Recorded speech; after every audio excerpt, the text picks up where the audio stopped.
The doors of paradise have been opened wide. Your grave has been expanded. A sweet, fragrant breeze flows through it.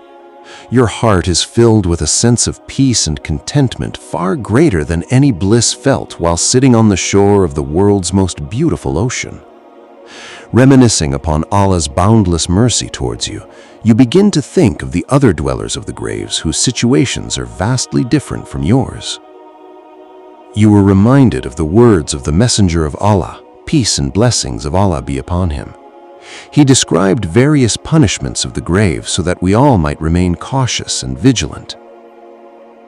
According to a narration in Sahih al-Bukhari, the Messenger of Allah, peace and blessings of Allah be upon him, saw examples of the punishments in the grave through a dream which he later shared to instruct us. The Prophet, peace and blessings of Allah be upon him, saw two individuals come, hold him by his hands, and lead him toward the Holy Land, Jerusalem. Suddenly he saw two men, one was sitting, while the other stood nearby holding an iron hook. The standing man inserted the iron hook into one side of the sitting man's mouth and tore his cheek all the way back to the nape of his neck. He then proceeded to do the same to the other side of his face.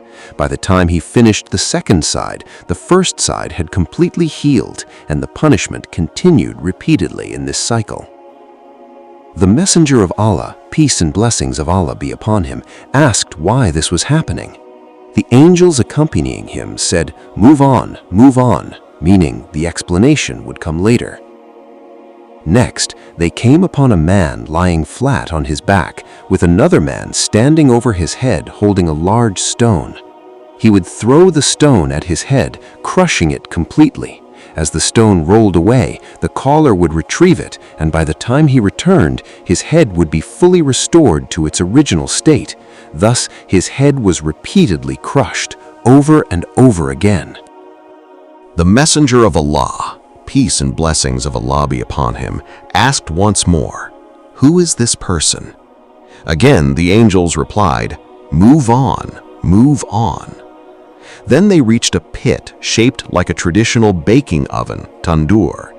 Deep within the pit, a fire blazed, housing countless naked men and women. As the flames surged upward from beneath them, they shrieked in agony. Once again, the Messenger of Allah inquired about them, and once again the angels said, "Move on, move on." Next, they arrived at a river flowing with blood. A man stood in the middle of the river, while another stood on the bank with a pile of stones before him. Whenever the man in the river attempted to come ashore, the man on the bank threw a stone directly into his mouth, forcing him back to his original position in the middle of the river. Every time he tried to escape, a stone was hurled at his mouth, driving him back.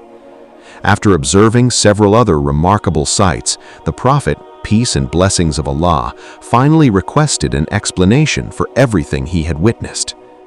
The angels explained, the man whose face was being torn was a habitual liar. His lies spread far and wide across the horizons. He will continue to be punished in his grave in this manner until the day of resurrection. The man whose head was being crushed with a stone was someone whom Allah had taught the Quran, but he would sleep through the night without reciting it and fail to act upon it during the day. He too will suffer this punishment until the day of resurrection. Those inside the oven-like pit were adulterers and fornicators, and the man in the river of blood was one who consumed usury, Riba. In another narration found in al-Bukhari and Muslim, the Messenger of Allah, peace and blessings of Allah be upon him, passed by two graves and remarked that both were being punished, yet not for something that would have been difficult to avoid. One used to spread malicious gossip, namima, and the other did not properly cleanse himself after answering the call of nature. The punishment for theft in this worldly life is also severe. A hadith in al-Bukhari and Muslim relates that during the Battle of Khyber, a slave named Rafaya ibn Zayd was martyred. When the companions praised him, saying he had attained martyrdom, the messenger of Allah, peace and blessings of Allah be upon him, corrected them, revealing that despite his martyrdom, he was being punished at that moment.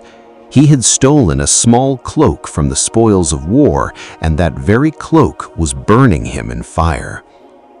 During his journey, the messenger of Allah, peace and blessings of Allah be upon him, also saw a group of people whose lips were being clipped with scissors of fire.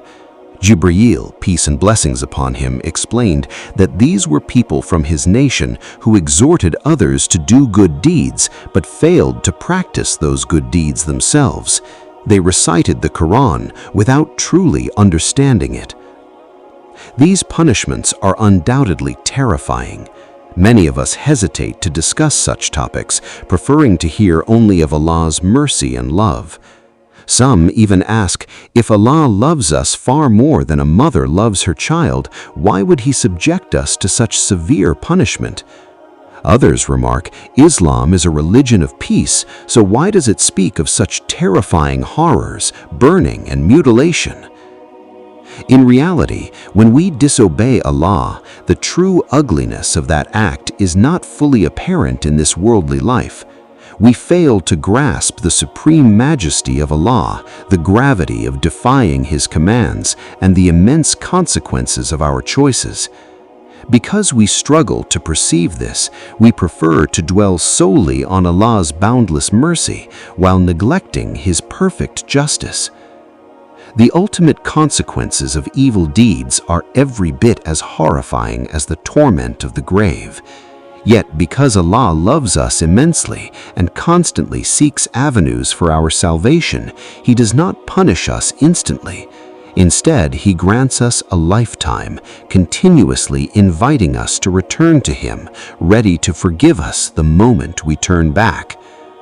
Even when we repeatedly reject His call, He sends us sacred warnings to reveal the dangerous path we are treading.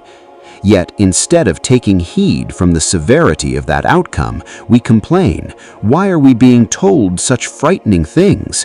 Why depict such horror and pain?